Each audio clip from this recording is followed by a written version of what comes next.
Hello everybody, this is Albert with Green Tea House. I hope you're doing well today.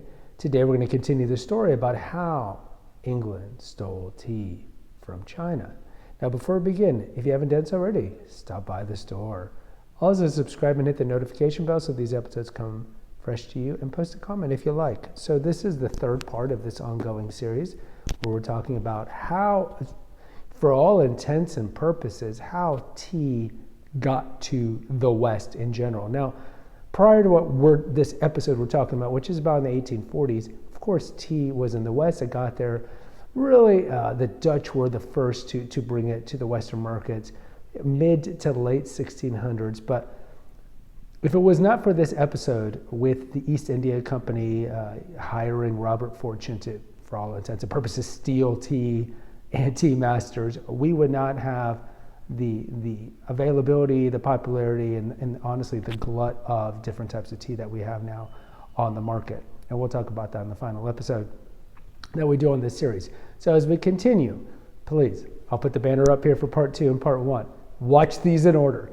So we're starting off is the East India Company had asked Fortune to get green tea seeds and black tea seeds, and also bring saplings of these plants and warning cases, and also get equipment and tea experts, tea masters, and bring them to India, which was owned by the English, because they wanted to control the market. Because prior to this, and I talk about this in part 1, there was a big trade deficit for the previous 200 years or so, where the English were spending a lot of money to get tea to satisfy their market by going through the Canton system. And the Canton system was essentially China not allowing any Westerners into the hinterland, and you had to go through one port, Canton. And so all the tea was sent to Canton, and then the different Western countries would then buy it from there. Of course, it'd be marked up. And the West did not know how this tea was made. They had no idea, because no Westerners were allowed. So it was a controlled market. And so they had to buy it because there was a gigantic market in the West for it, but they were wasting a lot of money, spending a lot of silver and so forth. And eventually the English came up with the idea, the East India Company, whoever you want to say, came up with the idea of selling opium and using that, and then flooding the Chinese market with opium to get more of a trade balance. But in general, the British wanted to have tea because they could then control the market, control the prices, and so forth. And that's why the East India Company hired Fortune. So at the end of part 2, excuse me, we were at the point where he had collected all the green tea, and all the green tea stuff had been shipped back to India. Now he's in the second season of his time there. This is 1849, 1850, around that time. He's now going to the Wuyi Mountains. Now the Wuyi Mountains are very famous for tea lovers, because they're probably most famous for oolongs. If you think of Da Hong Pao, Big Red Robe, if you think of Iron Goddess of Mercy, if you think of these other just kind of iconic teas, the Wuyi Mountains are an area of beauty. They're an area of tea folklore. And so even at this point, through his guides, his coolies and whatnot, he knew this was where black tea was made. Now remember, at this point, he had already had a theory that the idea that was pervasive at the time, that black tea and green tea came from different tea plants, he didn't believe that was true. So he was pretty convinced of that. And for sure, this trip convinced the West, after he published his findings, that they were all from Camellia sinensis. So he goes up to the Wuyi Mountains, and again, this is a time he's disguised as a Chinaman. He's got his coolies. They're carrying him up. He is a mandarin or a high official. So imagine just those days where you're carrying everything, or your servants are carrying everything. So eventually he gets into the Wuyi Mountains. He gets there. He stays there for some time at some temples.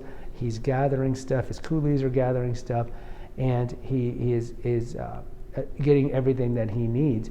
And then eventually, after some, he was never like in true danger of his life. In the first season, when he was getting the green tea stuff, there were a couple of occasions where he felt that maybe had he stayed in a village, they would have rounded him up, him and his coolies, and killed them, because again, no Westerners allowed. And really, the problem was that his coolies were causing problems because they were the ones that were either in a drunken or sober state, gambling, or doing a little extortion on the side of the East India Company money. Because remember, Fortune couldn't communicate with these people.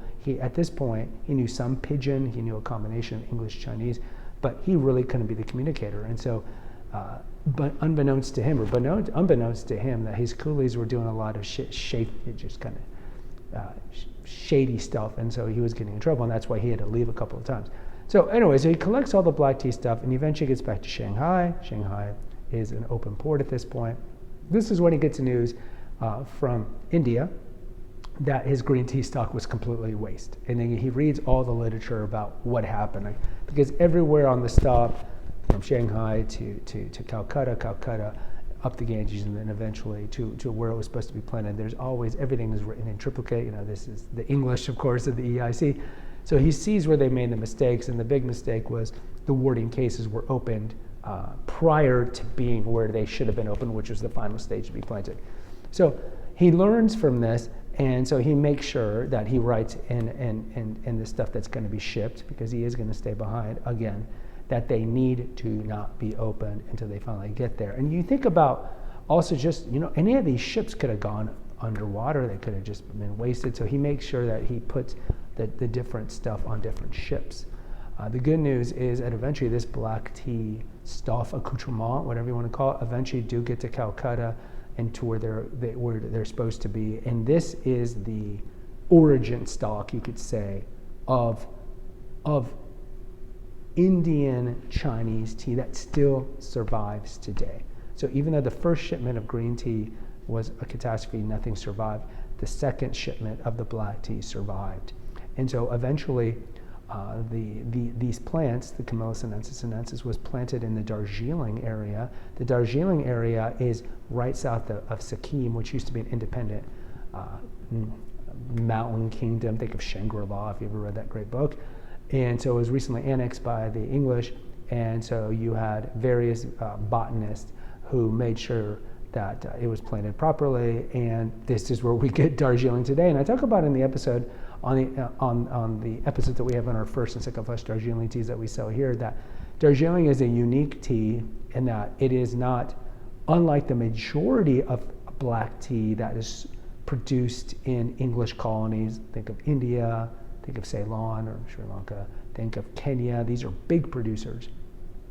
Those are mostly Assamica, the other variety. Camellia sinensis Assamica. And I talked about in part 2 how they had found out about 20, 25 years earlier when they annexed Assam that, oh, look, there's an indigenous tea plant here. And so they tried to cultivate that into tea the best they could, but the tea masters in London said, this is garbage. Because again, you got to remember at this time, they didn't know. What the West always had was a finished product, the tea leaves. But they had no idea how to process them to get them to be an oolong, a black, whatever it is. And so this is one of the big things about Robert Fortune, is that through his journals, through his observations, all these were eventually published, that the West learned so much about how to process things. So eventually he stays behind for another season because he needs to listen to the EIC. And what else did they wanted? They wanted people. They wanted tea masters. And so we'll talk about in the next episode exactly how did he go about convincing Chinese, for lack of a better word, these are people that have never experienced the West, obviously, how to convince them to leave their family, to all they know, their language and culture, to go to a far off land. We'll talk about that in the next episode. Guys, post in the comments. Until next time, take care and God bless.